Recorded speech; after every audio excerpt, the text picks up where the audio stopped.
Hello, welcome. Make yourself at home. Thank you for accepting my invitation to Big Girl Brunch with Bern, where we talk about big girl things over Big Girl Brunch. For today's brunch, we're discussing the terror of aging for women specifically. Isn't that so fun? No, it's not. No, it's not actually. Why did I sound British? Hello, everyone. Good morning. Welcome back to Big Girl Brunch. How are you guys doing? I think I'm doing okay. January has been fine so far. Nothing crazy happening at all. Um, I do want to get a haircut, and Mercury retrograde is finally over. So I want to do that immediately, but I don't know. I'll have to plan. I want to do it today, but I have things scheduled today, not like formal ones, just like things that I want to do. My hair looks terrible. It's because it's like fading into this brassy color. So I want to take care of that also after having my hair cut. What else has been going on in my life? Literally nothing. I've been catching up with old YouTubers that I have unsubscribed to, and I subscribed to them again, which I think means that I've been liking YouTube again more and more. Watching vlogs, especially. Today, we're going to be talking about the terror of aging or getting old. The original title was The Terror of Getting Old, but anti aging and aging, they've been talked about recently. It's been a hot topic, like the aging of women and the anti-aging industry. So that's interesting. So that's why I'm calling it the terror of aging instead. I think I'm not only like at the age of the terror of getting old, which is basically being an adult and stuff. It's also aging, like seeing myself and my face change because of my age, if that makes sense. It's also like the physical horror of seeing yourself not look like the way you expect yourself to look anymore because you're not that young. It's not just adulthood that's terrifying me, if that makes sense. And that's so sad, but that's the reality of being a woman, and I hate it. Everybody hates it, right? For a really long time, I have been terrified of getting old. And when I trace this back to where it started, I think it's always been there because old age is always used as this kind of punchline. And so I was terrified of being that punchline in the future. It was really prominent when I was grade 5, grade 6, when I was reading the Twilight Saga and watching the movies and stuff, and that's the time where I was really obsessed with the series because I could finally like understand, and I don't know if that was good for me. But I remember that time my fear of aging was really really prominent. You know why? Because Edward Cullen, a vampire, he doesn't age. And Bella Swan, who was a human being, aged. And if you're in love with someone who doesn't age and you age, that's terrifying. Because at some point in time, they will look the same and you will look like an old woman. There was this scene in New Moon where Bella was dreaming and it was a nightmare. And she was with Edward Cullen. And then they go to a mirror to see what they look like, and she was old and wrinkly and Edward was still the same. And that's the origin of this strong fear of aging. I think not the origin, but like it was a very big influence on me. I remember I genuinely thought at some point in time that vampires were real, and I was like, I need to figure out how to be a vampire at grade 6. I was thinking this at grade 6 just so I won't age anymore. At grade 6, I was 12 years old. Thinking back, I wouldn't want to be 12 years old for the rest of my life. But I was afraid of getting older and older and older.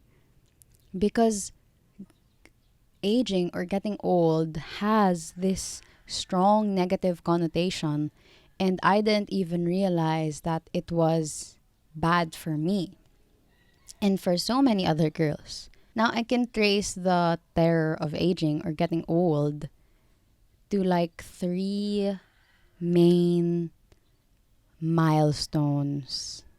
So I will compare this to media I've watched recently, or not recently, but I've watched two recently, one very old. So the first phase of this is Turning Red. Turning Red is a very complex narrative, right? It's not just about being afraid of one thing. Obviously, she turns into a red panda. But I think that at the core of that movie, it says or it shows that young girls are very afraid of puberty and finally being adolescents. Because, like, right, periods I think are made fun of a lot and are painted as something that's shameful and disgusting when it's a normal thing that happens. And obviously it's like blood, so that's one part of it, but also I think it's because of its association to quote unquote womanhood, right? You're basically being anointed to puberty when you get your period, and this is the first stage of the terror of getting old or aging. For me, I related to Turning Red in many ways, but one way is that I was also really afraid of going through puberty as a girl. And it was very, very weird. Like when you see your body change like that and become like more and more like a woman, quote unquote, it's very weird. It was a very weird time in my life. I remember around the time when most of my friends got our periods, we didn't say it immediately after we got it. We kind of kept it a secret from each other for a while because it seemed so embarrassing to us, and it's so messed up to think that we had to keep it a secret from each other because we thought we shouldn't be getting them yet. It's just a weird time where you're like, you want to stunt your puberty because it's something that's not good. You don't see it as something good. You want to stay where you are. So that's the first phase. The second phase is Twilight. My Twilight phase, not like my obsession with Twilight, my Twilight phase relating to my age, I had that for quite a long time. So after accepting that puberty will get me, I had the honor of being obsessed with wanting to stay a teenager. And isn't that what Bella wanted? Like late teens, mga 17, 18. I think she was turned at 19. But like still a teenager, right? In high school and college, I was obsessed with this concept that I wanted to stay a teenager. And it didn't stay for me my entire college life. I'd say it stayed until like when I was 21, 22, even when I was a teenager. And it's this idea that we should always be teenagers, which is so weird. It's like the obsession with being, with staying a teenager when that is literally impossible to happen. And you're like, what can I do to stop this? But you can't. You will be in your 20s as I did. You know, it's not something that you can stop. You're not Bella Swan, and there is no Edward Cullen. So you know, I it took years for me to accept that it was gonna happen, which is weird because I could never have stopped it. You know, the third phase I think, which I am in now, is Pearl. Not Pearl, X. So if you haven't watched the movies, please skip ahead because I will be talking about spoilers. I obviously love X and Pearl. I've watched them both. But I saw this video essay on YouTube which points out that X is almost like, I don't know if body horror is the right term, but the horror of it is an old woman. And obviously, this old woman is a murderer. Pearl is a murderer, so that's why she's terrifying. But the fact that she is old with her old husband and they're the ones terrifying, that kind of speaks of like our, ano ba yung kamalayan in English? Like, I don't know if this is a real term, but like our common consciousness that old people should be seen as this like weird, terrifying people, which they aren't most of the time. I love old people actually. I love golden girls. But I think I'm at that age where you see Maxine with Pearl, who is already old, and it's like seeing especially when you watch Pearl, it's like seeing how Pearl used to be the beautiful girl, but now she's just another old lady who's a creep and is scary for younger girls in their 20s. And I think I'm at that age like Maxine where society tells me and women my age to always look like this, which is impossible. We are told that if we get to the way Pearl looks in X, then we'll be yucky and undesirable. And I know there's like layers to, it's a horror. It's a slasher movie. She's killing people. That's why she's terrifying in that. But I don't think we can gloss over the fact that they chose an old woman to do that. Like her aging is made prominent in the way that she looks in the film. Like she's very, very old. Yeah, I think I'm at that age where I'm like, so one day I will not have the skin I have now and the body I have now, and people will think that that's weird. And I don't want to think like that, and I don't want to feel like that, but it's the pressure given by society to women my age. It's always been a weird topic online where people talk about women aging. Like if you remember the aging like fine wine tweets, and it's Anne Hathaway, and it's like her in her, I don't know, like 20s, and then her now, and then they're like, oh, you age like fine wine when you're unproblematic. And it's like, yeah, Anne Hathaway is beautiful. What is wrong with looking older? It's like, yeah, sure, you can get older like with numbers, but don't look older. That's not allowed. As if that's something that most people can choose. It's weird because men who are older, they get to still be perceived as looking good as they grow old, sometimes even better. But for women, it's like a ticking, is it called a time bomb? Is there a time bomb or just like a ticking bomb? It's like this timer that goes off, and after 30 you're seen as like something disposable and something to not look at anymore. I know this isn't actually the case for all people, but even with Taylor Swift, when she hit 30 and people are like, oh my gosh, she's doing the last tour of her life with the Eras concerts. And people are like, what do you mean? She's so young.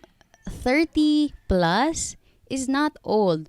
But now you see people, especially younger Gen Z kids, thinking that 30 is ancient. And I think that's damaging in the long run.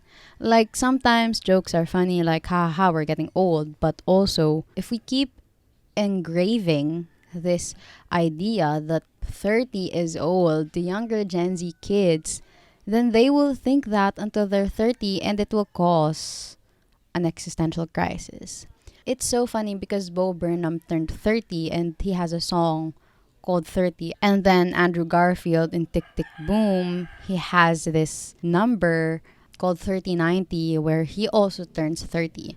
And it's like 30 is seen as this magical number that indicates if you're successful or not, if you're still attractive or not, which is truly irrelevant. As cliche as it is, age is just a number. When it comes to this, not when it comes to relationships. That's another topic. It's like after a certain age, women are seen as disposable.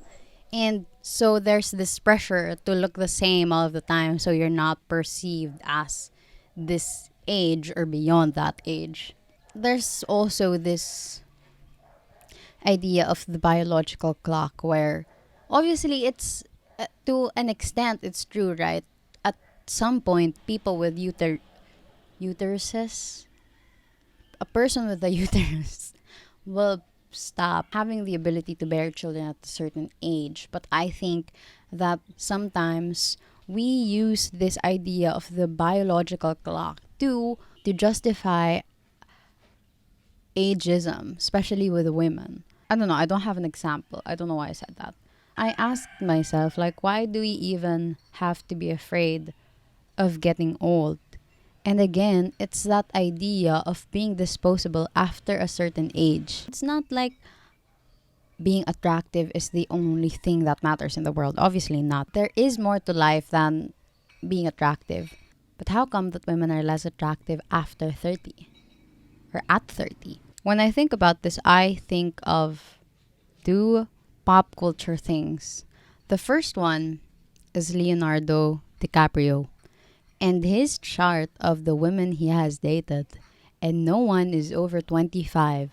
I don't know if this encapsulates everyone he has dated, but it somehow creates like an image that he doesn't date women after 25, which shows like the pressure that people put on women to not age.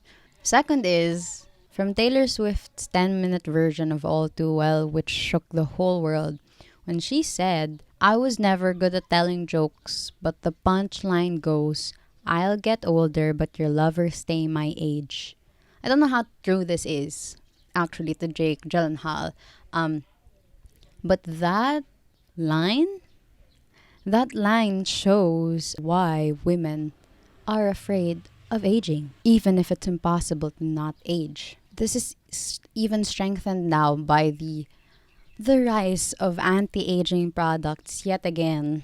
And I didn't do like a specific research on anti-aging products. I've just seen like a lot of video essays about it and a lot of TikToks that emphasize anti-aging. And it's not just skincare. That's okay, this skincare is anti-aging, and if you start younger, then you will prevent aging, which I don't think is real. There is nothing wrong with keeping your skin supple and healthy and glowing, but I don't think that correlates, or I don't think that necessarily means that you won't age after a certain time.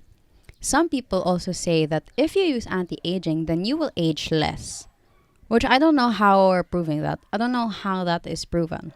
But you see, like, even these products are saying that we should not age anti-aging, or else you're gonna be invisible. No one will perceive you if you're not into anti-aging or whatever.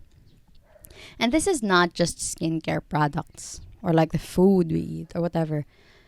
There's also a rise in promoting, or like I think there's nothing wrong with this one, but there is a rise with being open about their Botox experience. And again, like what I said with other cosmetic surgeries, I don't care what you do with your body. That's your body. Whatever you want, you can do with it. But I think for me, it's like some people are promoting Botox. Like if you get Botox now on your forehead and like your like here near your eyes and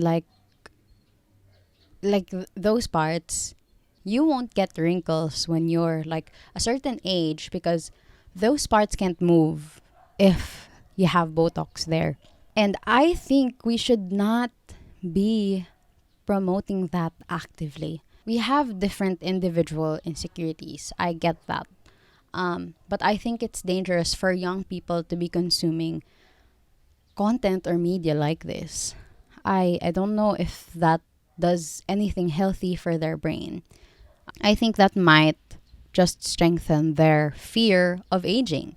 I think this is also why I'm like, yeah, be open about your procedures because it can help other people sometimes. So like especially if you are very specific with your experience and like the bad things that happen from it, then they can finally actually discern for themselves if they really really want it and take that risk or not, because some are very not well informed when they decide to do these procedures. I forgot the name of the TikToker who I watched, but she's a Filipino TikToker, and she was telling her experience with Botox, and she basically got a bit here on her forehead so that it doesn't wrinkle that much, so it doesn't move, and then here on her eyes because she has smile lines here, like the crow's feet thing on her eyes. She was happy with her Botox experience, but she said that she wished she did more research for herself because it was recommended that she get it on her eyes again because of her crow's feet. She was like, yeah, sure, why not? Makes sense, right? But when she smiled after that, it was weird because her eyes didn't crinkle naturally. So it was like, if you're not watching the video, you're missing out. I just made like a smile without my eyes crinkling. But yeah, it's basically weird. It basically looked weird. And I think that's why I I hope more people are open with their procedures. Not that they owe it to anyone, but it can help a lot of people who are trying to decide. But you know, even if we don't blame these individuals for getting procedures done, obviously, if something makes you happy, do it. Like if something makes your life better, why not do it? Unless it's like a terrible thing to do, like killing a person or like being corrupt. Those are other things. But you know, do it if it will get rid of an insecurity and you won't regret it and it's not harmful. But we should not look at it only at an individual level because it affects like all of us. It affects, I hate to say this, but it affects the entire society. And I think that we should scrutinize what this anti-aging agenda really does to women and how we can combat this. How do we combat this, and how do we promote like a healthy way of thinking or reflecting about aging? Because as of now, aging is a bad word, and it shouldn't be, because even for me, I am very terrified of getting older and aging, but I know that I shouldn't think like that, and there is more to life than our age. I think we should actively be trying to unpack this our feelings about aging. And so there we go. Those are my thoughts about the terror of aging. And I just think that I know, like growing old, getting old is always going to be scary, not just because of like the way we look and stuff and like the way society perceives us, but because we will have more and more experiences as we grow old. But I mean, you know what I mean, like when I say the terror of aging. Those are my thoughts on the terror of aging. I hope we can think about this more on our own, not just because I am like I am not preaching anything, like do whatever you want to do. But I think it might be healthy for us to kind of try to unpack this on our own and just read more about it. That wraps up today's episode. Thank you for stopping by for a chat at Big Girl Brunch with Bern. If you'd like, you can follow or subscribe to the podcast wherever you're listening to be notified when a new episode comes out. You can also follow the podcast on Instagram at Big Girl Brunch for more podcast updates.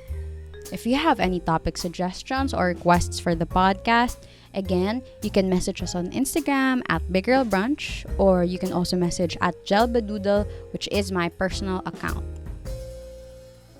Thanks for listening, and see you in the next one.